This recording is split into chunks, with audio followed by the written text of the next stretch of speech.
a plus b plus x এটাকে লিখলাম আর x টাকে প্লাস আছে সমানের এই পাশে আসলে মাইনাস হয়ে যাবে আর বাকিটাকে হুবহু লিখে দাও। তারপর এবার কি হবে এদের লসাগু নাও ab plus x into x এর লসাগু এটা লসাগু এটা হবে ওকে। এটাকে ভাগ করলে কত হবে তাহলে x কত থাকে x কে 1 দিয়ে গুণ করে কত হবে x মাইনাস চিহ্ন বসে গেল। এটাকে এই টোটালটা দিয়ে ভাগ করো তাহলে x কেটে যাচ্ছে শুধু এটা পড়ে থাকছে এই মানটা পড়ে থাকছে এই মানটা উপর দিয়ে গুণ করো এক কে গুণ করলে a b x আকারে পড়ে থাকবে ক্লিয়ার। তাহলে সমান চিহ্ন দিয়ে এখানেও লসাগু নাও ab লসাগু ab যদি লসাগু লি তাহলে a কে a দিয়ে কাটলে b থাকবে আর b কে b দিয়ে কাটলে গেলে কি থাকবে a থাকবে a দিয়ে গুণ হয়ে গেল। এবার আমাদের কি করতে হবে উপরে গুণ করো x minus a minus b minus x আর এটাকে গুণ করে দাও ax plus bx plus x square আর এখানে কি হবে b plus a by ab এটা বুঝা গেছে। লসাগু করার পর এটাকে যে ভাগ করে এটা উপর দিয়ে গুণ এটা কেটে যে ভাগ করলে এটা কেটে যাচ্ছে এটা উপর দিয়ে গুণ এখানে ab লসাগু নিলাম ab হবে ab এর মধ্যে a কেটে যাচ্ছে b b কে 1 দিয়ে গুণ করলে b হবে আর b কে b দিয়ে কাটলে এখানে a থাকছে a কে 1 দিয়ে গুণ করলে কত হবে a হবে ওকে। এখানে আমি কি করলাম এই ব্র্যাকেটটাকে তুলে দিলাম ব্র্যাকেট তুললে ব্র্যাকেটের ভিতরে যে প্লাস চিহ্নগুলো আছে প্রত্যেকটা কি হবে বলো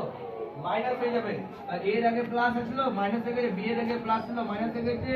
x এর আগে প্লাস ছিল মাইনাস হয়ে গেছে। এবার আবার দেখো কাটাকাটি যাচ্ছে এখানে প্লাস x আছে এখানে মাইনাস x কেটে গেল তাহলে এখানে কি পড়ে থাকছে মাইনাস a মাইনাস b এই দুটো থেকে কমন নিয়ে নাও মাইনাস কমন নিলাম মাইনাস কমন নিলে গেলে a প্লাস b আর এখানে পড়ে থাকবে কি বলো তো ax plus bx plus x square equal to a plus b আগে পিছে পড়া যায় এখানে কাটতে সুবিধা হবে তো তার জন্য a সাইডে a প্লাস b a সাইডে a প্লাস b সমানের এই পাশে আছে একই জিনিস আছে কাটতে পারবো। তুমি মনে করো যে স্যার এখান থেকে এইভাবে না কাটলাম কি আরেকবার অন্য নিয়মে কাটা যাবে তুমি এই মানটা গুণ অবস্থায় আছে এই পাশে আসলে গেলে কি হবে ভাগ হয়ে যাবে উপর নিচে কাটলে গেলে একই থাকছে একই ব্যাপার তাহলে এখানে কাটলে গেলে এটাকে 1 থাকবে এখানে 1 থাকবে তাহলে এখানে কি পাচ্ছি -1 by ax plus bx plus x square আর এখানে হবে 1 by ab।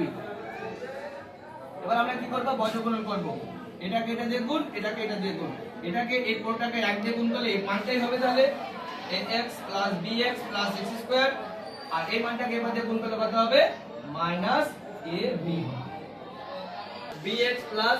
x square minus তারপর প্লাস হয়ে যাবে ab 0 কি করলাম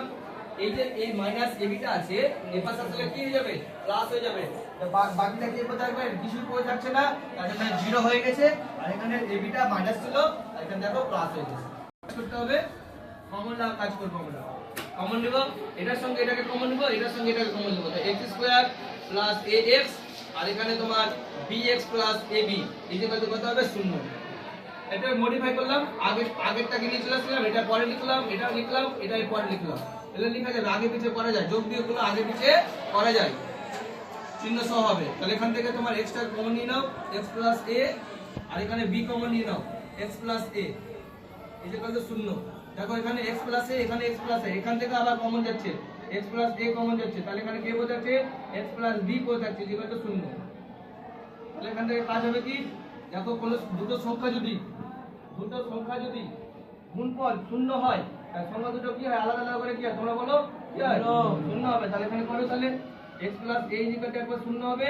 আর x plus b equal to কত হবে 0 হবে তাহলে x ইকুয়াল টু কত হবে -a আর এখানে হবে x ইকুয়াল টু কত হবে -b এই হলো